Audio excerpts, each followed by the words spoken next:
y'all. My name is Celeste. I'm a therapist from Boston. If you're just joining me for the first time, thank you so much for being here. I truly appreciate you. I talk to people who are doing things to empower the lives of others by sharing their story. And today we're speaking to Josh Odam. Make sure you give him a follow. He has an amazing platform called Healing While Black. And on this podcast, he's going to share his story and why he even created this platform. If you want to follow me and support the platform, you can do so by sharing this episode by somebody that you love. If you listen to me on Apple Podcasts, rate me on Apple Podcasts. You can also follow me on all social media platforms by searching Celeste the Therapist. I have 2 books, one guided journal called 365 Days of Intentional Living. It's a journal where I'm asking you a different question every single day. I'm also asking you how you're feeling, and the goal behind it is to just really understand what's happening internally. I also have a book called Relationship Goals, and it's a guide to a healthy relationship. You can also join the community Shifting the Way You Think. It's going to restart in January. We are using a book right now called Healing the Inner Child, and really it's going to work on understanding how we tend to look at our life through our inner child, the trauma child that we may have had, or the broken person that we were growing up. Unfortunately, when we don't process that stuff, guess what happens? We tend to look at life as if we are still broken, as if we have no choices, and the goal is to help empower you. Go to shiftingthewayouthink.com to join the waitlist. The community starts in January. The waitlist opens December the 15th. Let's get ready to start this episode. Don't forget, you can catch these episodes live, live, on Periscope, Facebook, and YouTube, Mondays and Thursdays, 8 p.m. Eastern Standard Time, 5 p.m. Pacific Time. All right, I can't wait for you to hear this episode. Let me know what you think. DM me, email me, info@celestetherapist.com. To talk about that mental health aspect, it's really hard to speak to mental health when the same systems that consistently traumatize us still stand. It really is important this year that we have these conversations about, well, what does healing look like for Black people, and can healing truly be ascertained if these same oppressive structures are standing. 365 days, but I treat every day like it's my last. I'm only concerned with building on the future, cause I can't change my past.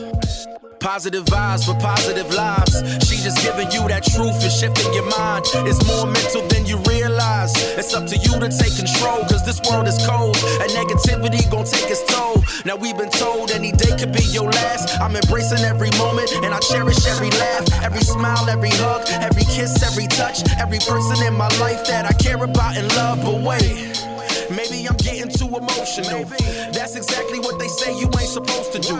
Suppress your feelings, never talk about your pain. Can't appreciate the sun without acknowledging it rains, right? That's right. So this a moment of clarity. And make sure you always protect your energy. You stay focused and your life gon' be lit. And you are now rocking with Celeste the Therapist. Let's go. I'm glad to have you on. Can you introduce yourself to my audience? Sure. So, hi, everyone. Thank you again, Celeste, for having me. My name is Josh Odam, he, him, his. I am the founder and curator of Healing While Black. Healing While Black is an online platform dedicated to the mental health and wellness of Black, queer, trans, and non-conforming people.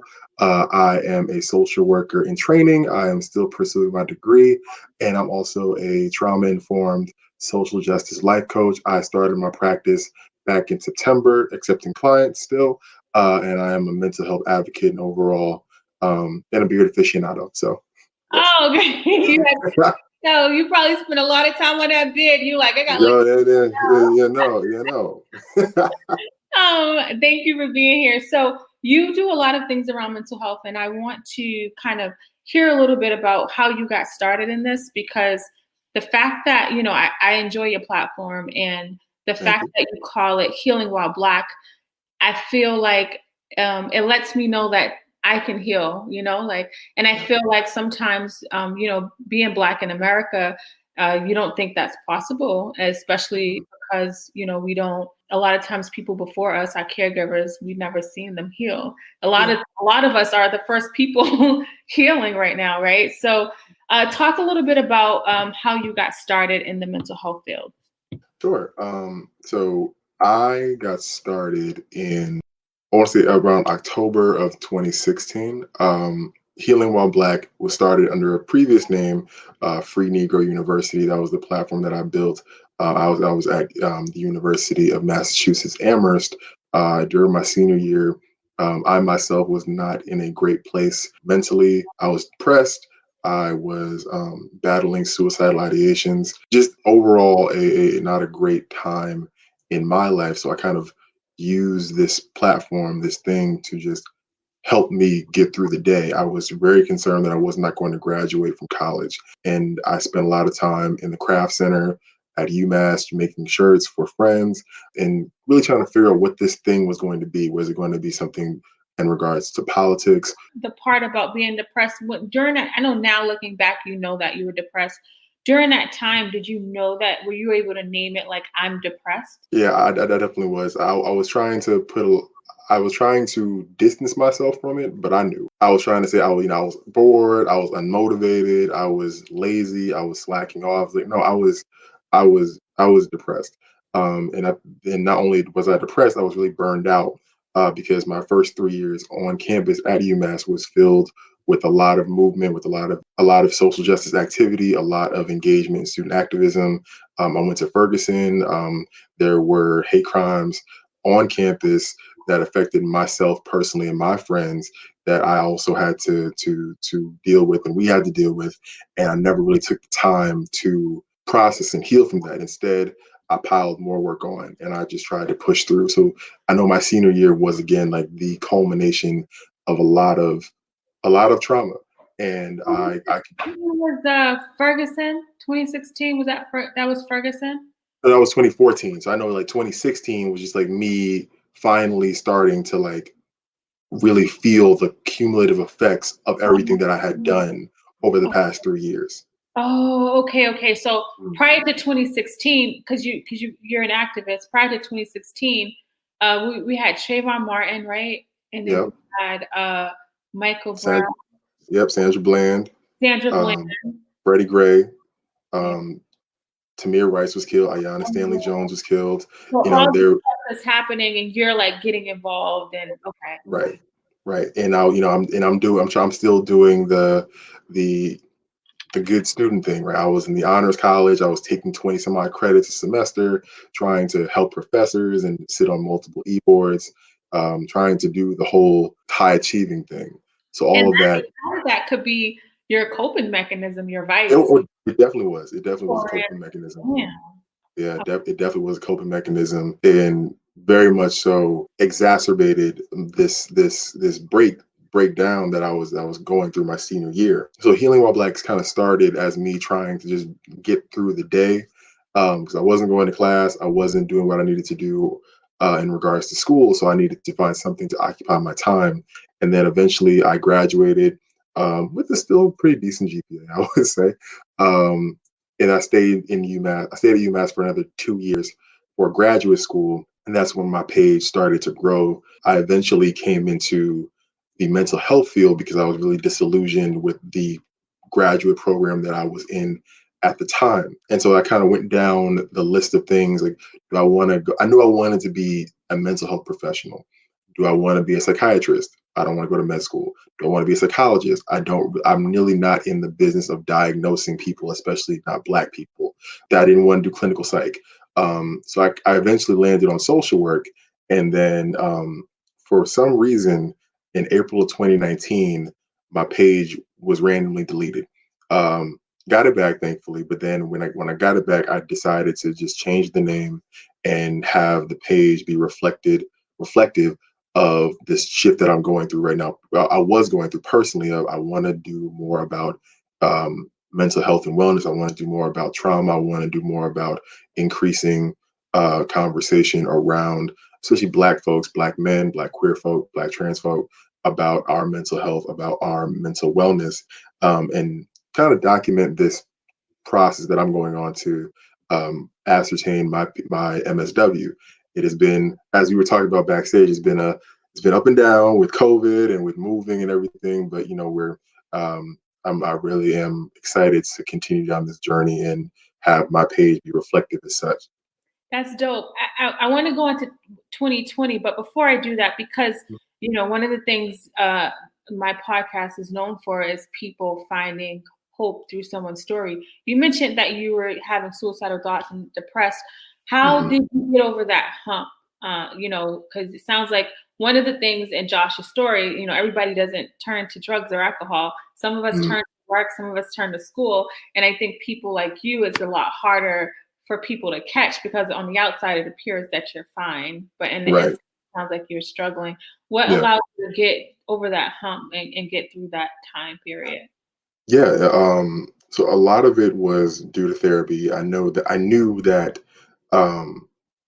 so I not even suicidal thoughts. I did attempt to end my life, and that wasn't the first time I attempted suicide, and it really did take a lot of real clinical intervention by the help of an amazing psychologist, Black woman, and also a lot of complementary and alternative modalities to heal in terms of really um,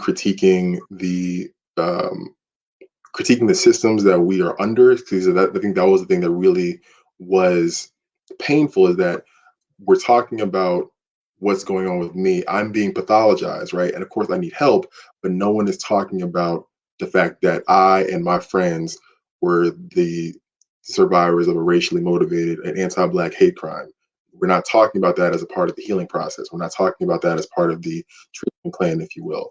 So the fact that I had a culturally competent psychologist, a professional, to help me and to not make me feel that I was somehow deficient or sick.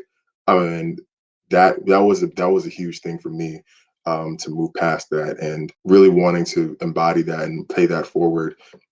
Because again, that's why I pushed away from psychology, because I know a lot of that was, my therapist told me a lot of her job was diagnosing Black people's rage. And I don't want to do that. When you decided that you were going to go to therapy, being a male, did you feel like that was a stigma, or were you at a point at that time to be okay with being in therapy? I was okay with it. I knew that I needed it, right? I knew that this has gotten to a point where no, this requires professional intervention. And I still felt a way about, like, you should be stronger than this. You should be better than this, right?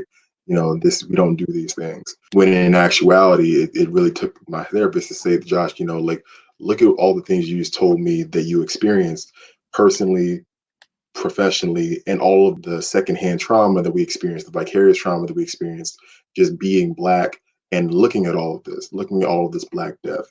So how could you not want to talk to somebody, and how could you not want to do it, and not asking that in a shaming way, but also saying that it's virtually impossible to experience all of this and not be traumatized and not use certain maladaptive coping strategies to get through the day, which I was using.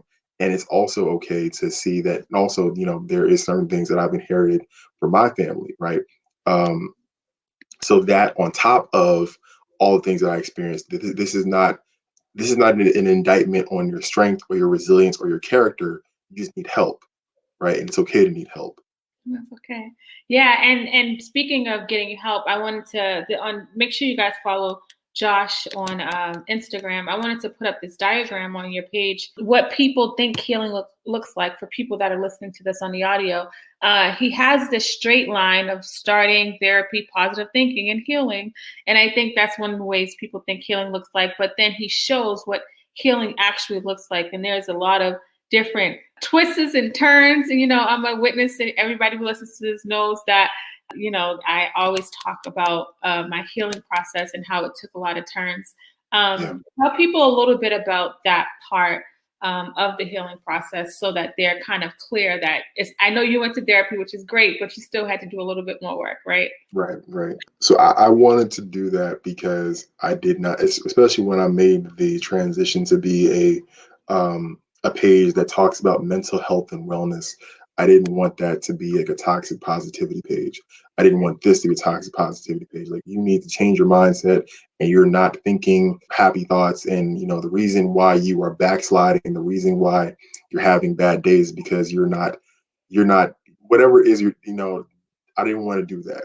I wanted to, be honest and as transparent as possible to say that, no, this is hard. This is hard. This healing stuff is hard. It's not easy. And there are days when you're going to backslide. There are going to be days in which you falter. There are going to be days in which the progress that you have made, you're going to feel like you have done this all for nothing. And I think it would be irresponsible of me to say that this is a straight line prophecy, because nothing in life is a straight line prophecy. So for me to say this to Black folks, to Black queer folks, to Black, and also knowing I have a lot of like teenagers following my account, people who are, were in the same age bracket as me. When I first started to notice that there were certain things that I needed to address in terms of my mental health, I feel like I would have been doing a huge disservice to them if I continued down this road of think positively and you'll be okay and you'll be all better. So that's really why I chose to, not only put that diagram up, but also just say that this is going to be a long journey, but it is a journey nonetheless. And I'm better than I'm better for taking this journey now, even if I can't see it every day. That's good. That's good. Someone has asked me about, I'm not really clear on the question, but I kind of want to generally answer it. Was the incident a trigger from some other underlying issues? You're talking about the trigger with depression or suicidal ideation. There's not a direct thing that this happens, now I'm suicidal or now I'm depressed. There could be so many things happening. And I think in Josh's story, some trauma growing up, and then all of the burnout from all of the activism stuff he was doing, and trying to help. I think there was like a perfect storm, right? That you Right. think caused, Exactly. right? Mhm. Yeah.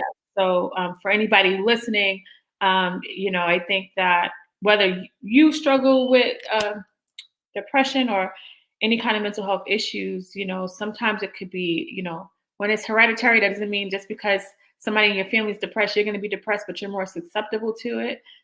Incidents happen that pile up, and especially in Black and brown homes, we don't really talk about those incidents, and they pile up, and then Mhm. something else happens, and that last thing that happens ends up being the icing on the cake, right? Because Right. I always tell people we play Russian roulette with our mind when we don't take care of it and when we don't acknowledge or process what's happening. And because of that, everybody's breaking point looks different. Right. And so instead of trying to get there, I think it's important for us to process, right?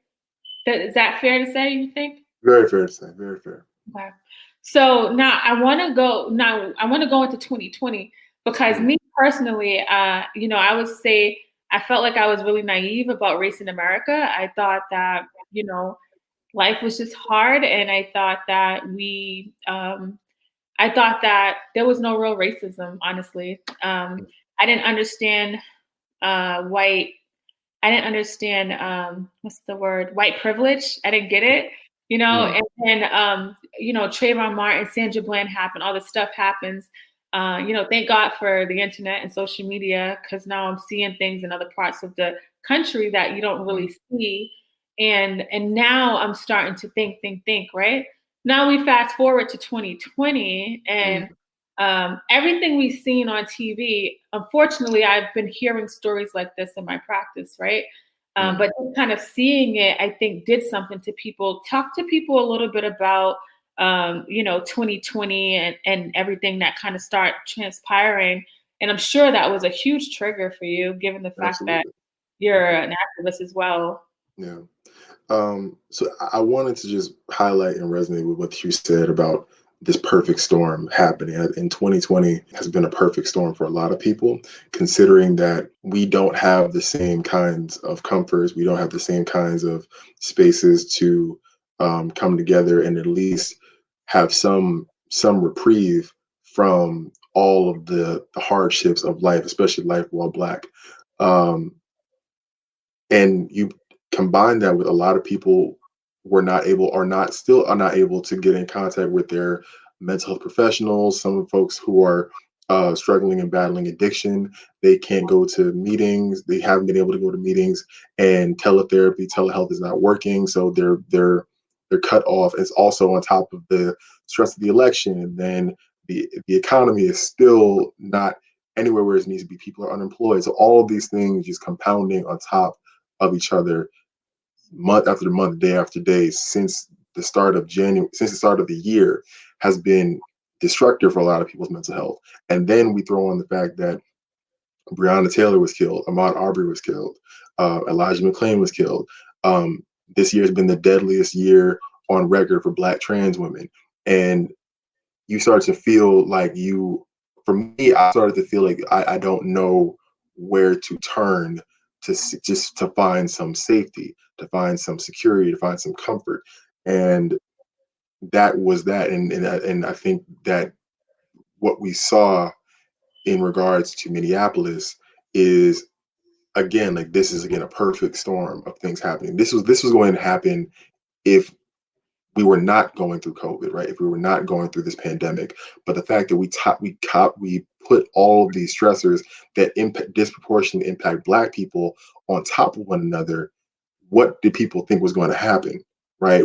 This is the logical outcome to people, Black people, feeling like, and not even feeling, being treated as if they are subhuman, from every aspect, from every arena, from every industry in society. So I've been having conversations with a lot of folks who are somehow surprised by the uprisings, buildings being burned, and police cars being set on fire. My question is, well, what did you think was going to happen? Right? You look at all of this violence that Black people have been experiencing. You look at, and then you made the point of social media and the internet, right?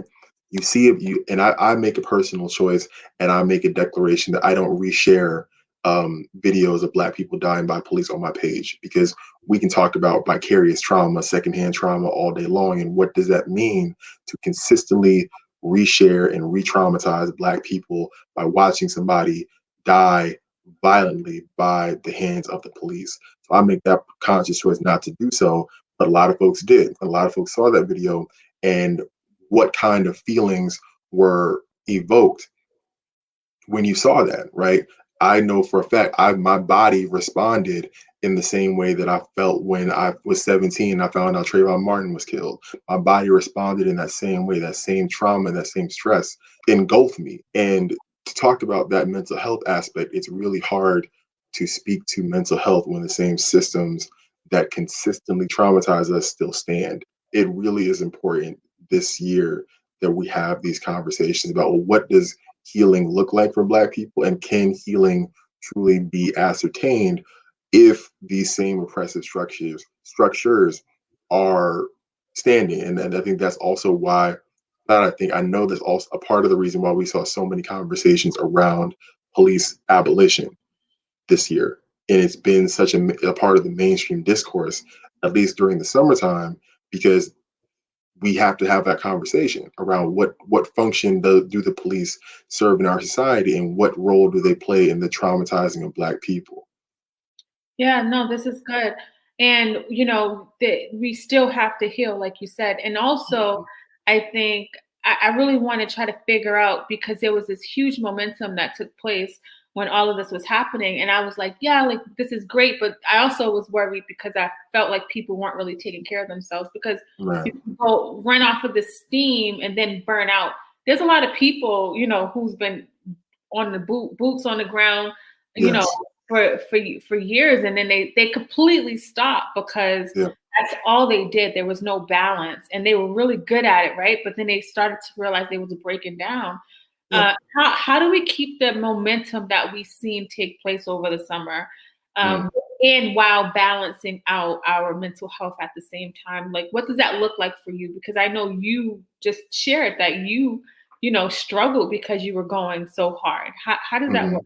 What's coming to mind, what was most pressing on my mind, on my spirit, when I hear that question, is really accepting and understanding that the rest is part of the work. It is a necessary part of the work. That's why one of my favorite pages is, I don't know if you follow the NAP ministry.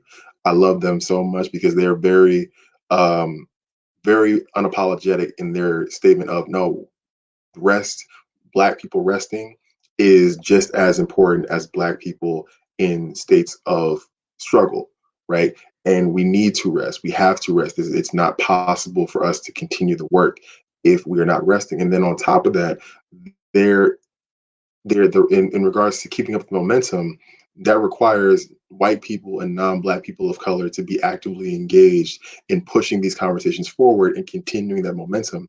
I was reading a poll. I believe it was I believe it was the New York Times. I can't say definitively, but essentially, support for Black Lives Matter is down across all racial groups except for Black people since May. So the fact that this is no longer a part of the public discourse in this time for sharing Black squares or amplifying Black voices, since that time is no longer immediately in front of us, what happens next? What does the work look like for them when Black people are not uh, out in front and steering conversations? What work are you all doing when we are not literally in states of distress? And I think that's part of the continuation of the momentum, is that this cannot be a thing that you wait until another Black body dies to all of a sudden feel galvanized and compelled to do something. So for people that are listening to this, because I have all different types of people that listen to this podcast, and I know when what happened in Minneapolis, a lot of not just my clients, but people talked about how white people was reaching out to them and saying like, "I'm sorry, how can I help?" Mm-hmm. And I think that one of the ways I say is when you talk to your people, because Right. I think we've been dealing with this our entire lives. So for us, we've always been uncomfortable, and I think it's uncomfortable Mm-hmm. to see. And now, being in the middle of a pandemic, they were forced to always kind of see it. Yes. How do they keep this momentum going? People that are not Black and they really are real allies and really want to kind of help and support. Well, there are a lot of anti-racism resources available for white people and non-Black people of color to engage with and to read and to process and to figure out what their role is. There's a great if someone just types in anti-racism Seton Hall University or Seton Hall College, Seton Hall University, they have a wealth of resources. Angela Davis is still alive, putting out resources and putting out content. There's a lot of places to go to read and to process and to gather your white and non-Black friends and relatives to continue the work forward. And that's a part of the thing that I'm realizing, is that I'm sorry, how can I help? Right there's a quote that I really like. I learned it in undergrad from an indigenous Australian organizer, Lila Watson, and it said, "If you came to help me, you're wasting your time. But if you came because you know your liberation is bound up with mine, then let's work together. And here's how you can do the work in educating and gathering and diverting material resources to Black people whose lives and bodies are consistently on the line." I love that so much. That's really good. So we got people that can how we're learning about how we can keep the momentum going, not just Black people, but people that are allies as well. That's how we can keep the momentum going. How can one continue to heal while Black? We are in November 2020, and I don't want you all to wait until the 1st of January, because you know how we have. Let's get. I want us to get our life together, like in this moment now. What Mhm. does healing while Black look like for people? Even out, we're dealing with the racism stuff, but just in life in general, like Yeah, what does that look like for our people? yeah. Um, so I'll speak to what healing while Black looked like for me. Because I'll just speak to that for me, and I also want to acknowledge the fact that there are there are boundaries and barriers by which Black folks can't access a licensed mental health professional. There are a myriad of such, and it's not their fault. We're experiencing a moment in which we're just. I know a lot of. I don't, also, I'll say this. I know a lot of my friends and colleagues who are mental health professionals are overwhelmed. because so many people have been reaching out to them for support. And that's amazing. We also have to remember that folks who are providing these services are people as well, who also need to deal with trauma and also need to rest. So for me, I know Healing While Black looked like, first off, having the ability to turn off and just say, like, I'm not doing this today, right? As simple as that. Like, I'm not doing this today. I'm not having this conversation today. I know that there are people who are going to continue this work. I have faith that folks are having these conversations. But today, I'm going for a walk. I'm going for a hike. I'm doing something for me to help me recharge, whatever that may be. That's just for Josh. That's what Josh is going to do because Josh needs to do this today. I journal a lot. I journal very much so. We did a 30-day journaling challenge at the start of September. Well, actually, and again, start of September. Yep, to really talk about things such as how do you sabotage yourself, what 3 things you do need in your life to be okay and complete. Trying to find accessible resources to folks that can at least give them an opportunity to, for a while, just be grounded and present in their bodies and in their minds, because there's so many things that take us out of our bodies and our minds throughout the course of a day. I know that I've had to really renegotiate boundaries in regards to how much I consume, how much I engage, how long I'm on social media. I think like social media hiatuses are incredibly important and pivotal for my own healing purposes. No, all of that's good because everything you're saying doesn't require money. It requires intentional time. And one of Exactly. the things is that the systems aren't changing tomorrow. And that's the Right. biggest thing I want to tell people. They're not changing tomorrow. And my healing cannot be contingent upon when society starts to treat me equal, Right. right? Like I can't wait for that to take place. So because of this, I have to look at what's within my control.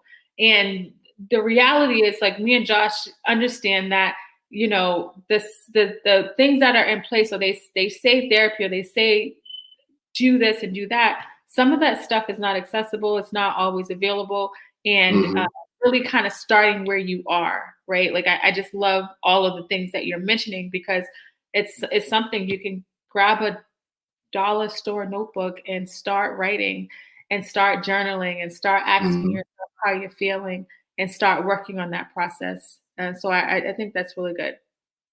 Now, you are actually a coach as well. Yes. Tell people a little bit about your practice because I love coaches, and I think that there's less red tape that you Yeah. have to deal with. Mm, So, tell definitely. people a little bit about your practice. Yeah, so I am a trauma informed, certified social justice life coach. I have started my own practice. I started my practice back in September. I was studying, gathering all of the necessary certifications. I'm certified in trauma informed care. I've been trained by the Texas Department of and Protective Services, excuse me. And I started coaching mainly because I had a lot of friends. I just want to shout out my friends, Ashley, Hakeem, Shell, Ayana, because they were the ones who said, as you move through your practice, there are ways in which you can engage with people who need one-to-one support. And now I'm not licensed. Like I'm just going to say that I'm not licensed. I'm not passing myself off to be a licensed mental health professional, but I am a certified life coach. In that I do have clients who come to me with problems and issues in regards to stress, life stressors, relationship problems, just issues of general feelings of being stuck and wanting to pivot out of a particular situation and need support and guidance and accountability. And I decided that have a I have my experiences and I have my experience that guide me, and I do hope I hope not even a hope. I work to hold myself to standards that are ethical and in line with certain governing bodies for social workers and psychologists. And again, I'm just want to say this clear. I'm not a social worker. I'm not passing myself off to be a social worker. I do not have a license. So if anybody's watching, please make that clear. I just try to hold myself to certain standards in which I'm practicing ethically. But yeah, I wanted to start my practice because I knew that there are people in very similar situations, and I would have really liked to talk to somebody who was in a similar situation as me. So I just decided to take that leap. And then receive my certification, and continue to commit myself to learning about best practices and doing all the research that I can and doing all the experiential learning that I can to just be a support to my clients. Congratulations, that's awesome. Thank you. I always say to people, there's something powerful when you realize you're not alone. And AA works really well. Alcoholic Anonymous has been around for years Yes. because Yes. you hear somebody else's story. So the amazing thing about a coach is that you kind of coach people, and your practice is geared towards the experiences you've had. Right? There's so many Hmm. different types of coaches. So the fact Hmm. that you're building out your practice and that this idea of being stuck in all of the areas that you've struggled in, you're able to actually kind of share your story and help people with the knowledge that you have. And Hmm. I feel like that's decolonizing what healing looks like. Hmm. And that's why this podcast is here, is because I talk to people that are literally doing so many different things so that people can know that it's bigger than therapy and psychiatry. And I'm a therapist, right? So I believe in therapy, but I know that healing is bigger than that. So I appreciate you sharing that. That's awesome. Hmm. Now you do Thank have you. a social media platform as well. Tell people about what they can get from that. Sure. So you can follow me. If anyone wants to follow me, they can follow me on Instagram at Healing While Black. I'm also on Twitter at Healing While Black, but Black is spelled BLK on Twitter. If you follow me on social media, you'll definitely see um, a lot of words of affirmation. I've been really working to do a lot of affirmative posts. Some folks who have followed me for a while were asking me to do that and to do some more around just more more content that just reminds people that they are seen, they are not alone, and people um, are here to support them. So you'll see a lot of that. You'll see a lot of plugs for my friends who are who have built digital healing spaces, like my friend Jewel underscore the gym. We work together. We worked together since February, really, but over the summer, Jewel built a digital healing circle that meets twice a week exclusively to Black people with a special intent given to survivors. It's the Sunday Survivor Healing Circle. So please, if you want more information, please stop by my page. I can definitely provide you with more resources, information about that. If folks are interested in being connected with licensed professionals or other healers in regards to sound work, light work, breath work, Reiki, yoga, meditation. I have a lot of folks who do amazing work, Black folks, Indigenous folks, queer and trans and non-conforming folks who are doing this work, who want to provide support and services to other Black and Indigenous, queer, trans, and non-conforming folks. So you'll expect to see that. You may see me making fun of Umar Johnson on my page, maybe every now and again, but that's just a thing that I feel like when I'm in the spirit. Oh, that's good. And you definitely, help Black people be seen by you're unapologetic on your platform, which I love. Thank Uh, you. Before you go, one of the things I ask all my guests is if somebody is listening to this story and they want to kind of start their healing process, they're like, oh my gosh, I understand Josh's story. And where do I start? Like, what would you say that they can do right now? Because I'm all about actionable, concrete steps that they can take. What can they do right now to just kind of start this process, you think? First off, again, really acknowledge the fact that acknowledge the fact that acknowledging this is a thing that you want to do is a big step. Which that's the thing that you should do. Like, acknowledge that, and there was a time in your life that you were not have been able to acknowledge that or accept that fully. So now that you're here, that's really big. So that's the first thing. Second, I'm big on reaching out to accountability. I have accountability buddies. I have accountability partners. And you can tell them as much or as little as you want them to know, but tell folks that you trust that you're going on this journey, and would you like to co-journey with me, and here's how I would like support in regards to accountability, in regards to processing. will you do this for me? If you can, here's what I need. Here's how I can be accountable to myself and to you. Here's how I'd like you to keep me accountable. And really begin to work this into your life as a routine and as a regimen. And then on top of that, one thing I got from my mentor, Gil Paris, is visualization and really figuring out like where do I, not to say that healing is a destination, but where would I like to be? How do I want to feel 1 year from now? And then work backwards. So what do I need to do to move ever closer to that goal? How do I want to feel? What I want to do? What what thoughts do I not want to overtake me? And what do I need to do? Very specific, measurable, actionable steps, as you said. What do I need to do to get to those goals? And who might I need to bring in to help me on those goals? That's really good. Acknowledging, you cannot work on an issue if you can't acknowledge. And the fact that you can acknowledge, that you are able to acknowledge that you need support or you need help, that's a huge, huge deal. And the accountability thing is so good because a lot of times when we're in a negative space, we start to believe the lies that our mind is telling us. Yes. And so having that like positive support can counteract those thoughts. You're literally like setting up an environment. And then the last part around it, building up the consistency and the strength, as you're doing this work, it may not feel like anything's happening. And that's okay because you're literally introducing a foreign concept to your system. So it's going to take a while for it to get acclimated. And so I love all of those things that you're sharing about people and how they can work on like starting this process. It's really good. Mm-hmm. Josh, thank you so much. So don't forget, guys, you can follow him on all social media, on Twitter and on Instagram. You can also check out his page, healingwhileblack.me. And any last words you want to tell the people? I appreciate you for making time on this No, holiday of course. I appreciate you too. I hope everyone. conversation.